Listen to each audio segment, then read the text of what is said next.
Senator McLaughlin. President, my question is for the Minister for Defence, Senator Reynolds. Can the minister outline how the Morrison government is updating Defence's strategic policy and sharpening its capability to protect Australia and its interests? Minister for Defence, Senator Reynolds. Well, thank you very much, Mr President, and I thank Senator McLaughlin for that question and for his support for defence industry in particular. The first role of the Australian government is to keep Australia and all Australians safe. The stark fact is that today, though, at the same time we are facing a pandemic-induced economic shock, our region is facing the most consequential strategic realignment since the end of World War II.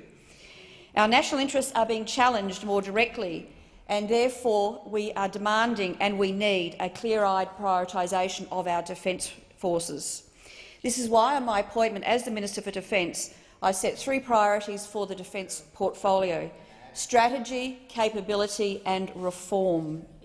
The 2020 Defence Strategic Update and accompanying Force Structure Plan are timely, comprehensive and have been well received.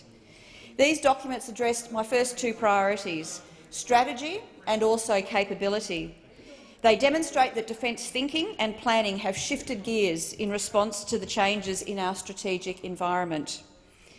I've set 3 new military effects-based strategic objectives for defence. The first is to shape our strategic environment. The second is to deter actions against Australian interests. And thirdly is to be able to respond with credible military force when required. This government's clear-eyed approach demonstrates to Australians that their security and also their prosperity are our first priority. In relation to my third priority, and that is reform, defence must continue to adapt and transform to ensure that we align strategy, capability with our financial resources, and I will be making further announcements on the direction of that transformational work later this year. Senator McLaughlin, a supplementary question. Yes, thank you, Mr President. Can the minister advise how the government is providing funding certainty to defence over the decade ahead? Senator Reynolds. Thank you again, Mr President. Over the next decade, this government has committed $270 billion in defence capability. This will transform Army, Air Force and Navy, and it develops 2 new military capability domains, one of space and the second information and cyber. This locks in our long-term funding commitment that we made in the 2016 White Paper.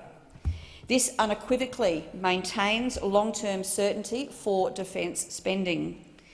Both defence and Australian defence industry rely on this funding stability, especially during this particularly challenging time for our economy. This financial year, as promised, we will meet 2% of GDP, and we've also decoupled defence funding from GDP. On this side of the chamber, we have delivered the right defence strategy for our nation, and we have ensured it is funded. Senator McLaughlin, a final supplementary question. Minister, how is the government supporting Australia's defence industry and its workers through these investments? Senator Reynolds. Thank you very much, Mr President. To deliver the Force Structure Plan, this government understands we need strong and enduring partnerships with Australian industry. And I am very proud to be part of a government that has unashamedly backed in Australian defence industry and the capability of Australian workers. The vast majority of the defence budget is spent right here in Australia. 32% on salaries of over 116,000 Australian personnel. 30% on sustainment, which is mostly spent right here across Australia, and 34% investment in new capability, which increasingly, as a result of our government's very deliberate policies, is being spent here in Australian industry.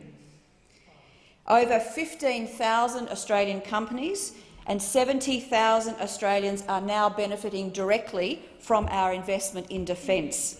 And that number is growing rapidly even during—